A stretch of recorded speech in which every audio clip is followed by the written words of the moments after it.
Good afternoon. Hope everybody was able to thaw out that was on the sideline, and that was as tough of a conditions that I'd ever played in, coached in. I don't think TV probably did it justice how bad it was. First early part of the second quarter, and then at the end of the second quarter, and it was kind of survival that first half, trying to feel things out, and then obviously we got to halftime, and we knew they were going to take the football, and so we were going to utilize the wind in the third and see if we could pin them down there, because the conditions were at their worst probably in the start of the third, and thought if we could get a couple of short fields, maybe we could get a score in. And that's what we just talked to the guys about is, hey, there's going to be an opportunity out there early on in the third. We have to capitalize on the opportunity, and lo and behold, we had two opportunities. The roughing the punter that gave us some life, and we were moving the ball, but gave us some life and got us the score, and then the great play by Jabril, getting us down to the 25 and capitalizing there with another score. So obviously really happy and pleased for our guys to be able to win that conference outright. Everybody knows how difficult the league is, and for us to go 7-1 and have the outright championship means an awful lot to the staff and the players. So we will take a few days off this week. We'll get a few things done early in the week, and then take a couple days around Thanksgiving, and then come back and ready to go. So open up for questions.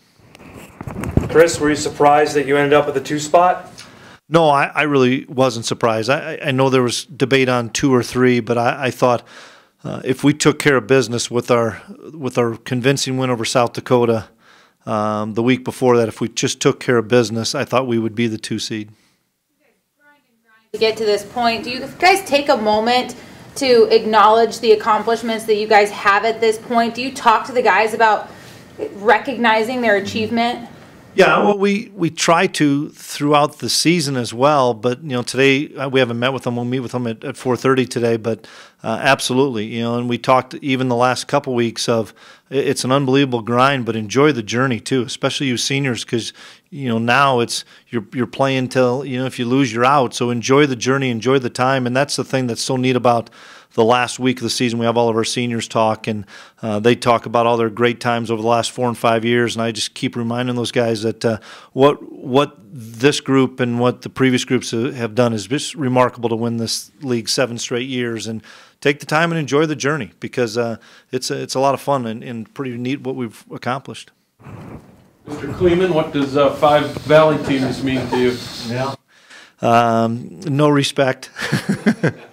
My mother was more upset about it than I was, so I was glad we were able to get 5 teams in. I think I had a little concern that South Dakota was going to get in, but I think when you look at what they've done, how they've played against people, they had the one FBS win. I was glad that Bob and his team were able to get in. I think Chris Streveler deserves to be in the playoffs. So I was glad. That was the one that I think I was a little nervous about. But when you look at how they played South Dakota State, how they played, even Northern Iowa having a chance to win against a playoff team. So I was happy to get 5 in. Were you surprised where everybody was at from the Valley, that it was spread out for the first time, maybe ever? I was surprised, to say the least. To not see directly across from us South Dakota State or Northern Iowa, which we've seen over the last X amount of years. I was surprised. So I don't know how all that went into play, but I know there's some regionalization in it still, and you look at the teams that are on our side, and there's some really quality opponents that some have been here. It's been a while. Some have not, and so I think from our fan base, it's fun to see some other programs come in here, and from a coaching standpoint, it's fun not to go back and work on South Dakota State or work on Northern Iowa as a potential second-round opponent, because that's what we've done the last so many years is just, okay, we know we're going to play those guys pretty soon. Let's start working on those guys. And this week we're truly looking at the 2 potential matchups we have. Health-wise, what's going on? Well, I don't think we had any injuries on Saturday, which was probably a first for the year. This is a big week for us to get a lot of guys off their feet, and we'll work out a lot of the younger players over a couple workouts this week. But we're cautiously optimistic that Kunert will play, as well as Darius Shepard will play. I think Levi would be the furthest one of those 3 away, but Levi ran late last week, and he'll do rehab this week, and in hopes he can run at the end of this week and potentially be available. So it's promising that we'll get a few guys back. Any team plans for Thanksgiving dinner, anything like that? Absolutely. We'll practice on Wednesday afternoon, mid-afternoon, and cut them loose. The guys that can get home, and a lot of them do go home. And maybe take some people that have a little bit further distance to go home with them. There are some that are sticking around here. We have a nice team meal that Coach Kramer organizes for us, and we'll do that on Thursday.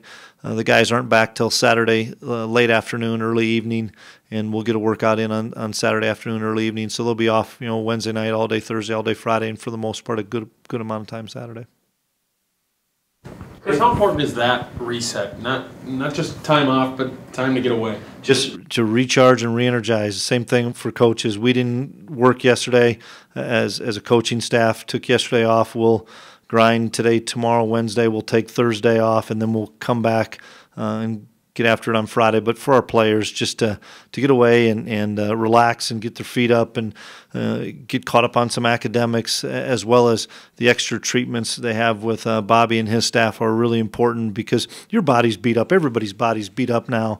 And to not have to have that, 60 to 70 play grind this coming Saturday is big for all of our guys. And so from a physical part of it, it's huge. And then just the mental, not having to worry about a real game plan this week. We'll work on some things with both teams, but not to have to really lock into any specific real game plan this week is really big for those guys to just get away and refresh.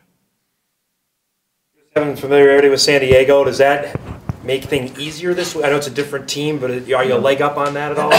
Well, that's obviously the first game we can look at and see what they did to us, what we did to them, and it was a really good game in the first half, and we ended up pulling away. But I like what they do. I think they're a really well-coached team.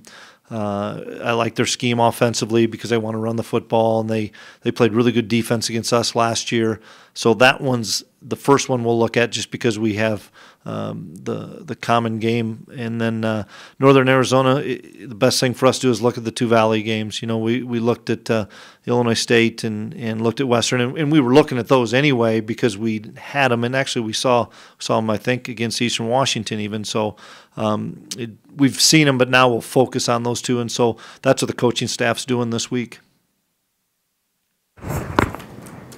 I know we've asked you about Jabril before. Was it almost not a blessing in disguise that Chris got hurt, that Jabril goes in and then performs the way he did over the last 7 games of the season? Well, we always tell the guys, when your opportunity comes about and you don't know when that's going to be, you better be ready to answer the bell, and you better be ready to make a statement or prove a point that you need to be on the field. And so, no question, his play when Chris got hurt really has helped our defense.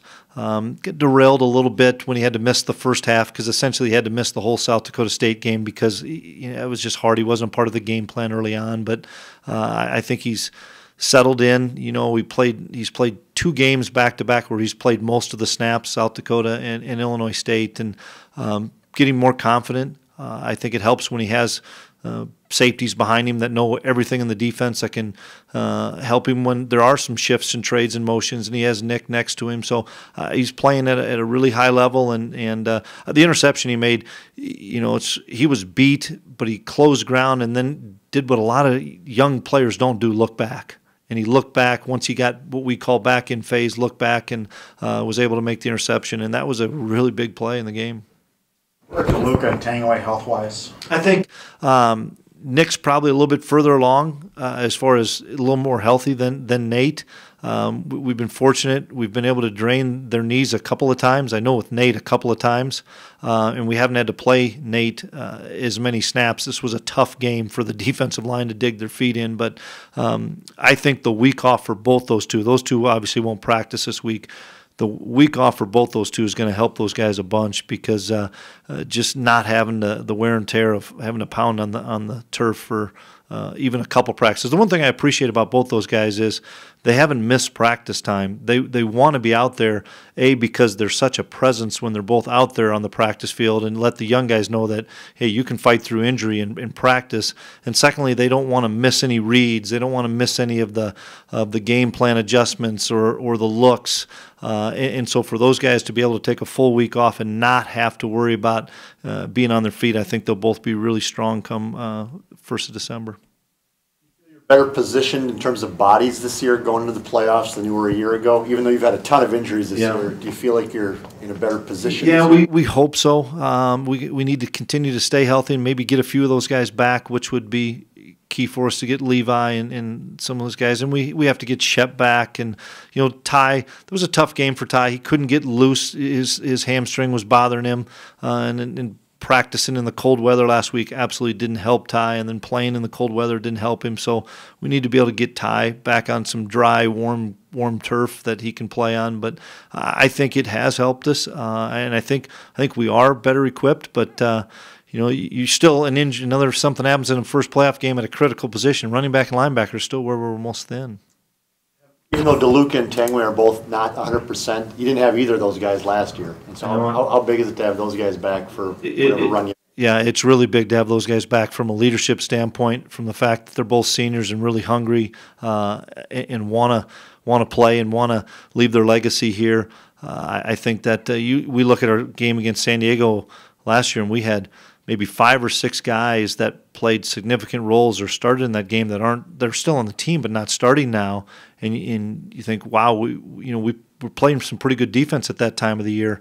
So to have those bodies back, as well as the healthy guys or the veteran guys like Nick and Nate, and I think Marquise Bridges wasn't even playing last year at this time, and a guy like Marquise really helps us. Wimbush wasn't healthy, and he's playing at a really high level now. So we feel like we have a few more bodies without question. What does Dave bring to the table, even if he's not going 100%? Is he still taking double teams and still taking bodies? Absolutely. He's not going to have the stats this year because he's getting doubled a lot of times. He's making sure that people aren't getting to the next level. Just his presence in the practice field, his presence in the huddle, his presence when he brings the defense up and talks to guys. He's one of those guys like Trey Dempsey that's going to challenge people all the time and try to get the most out of every kid.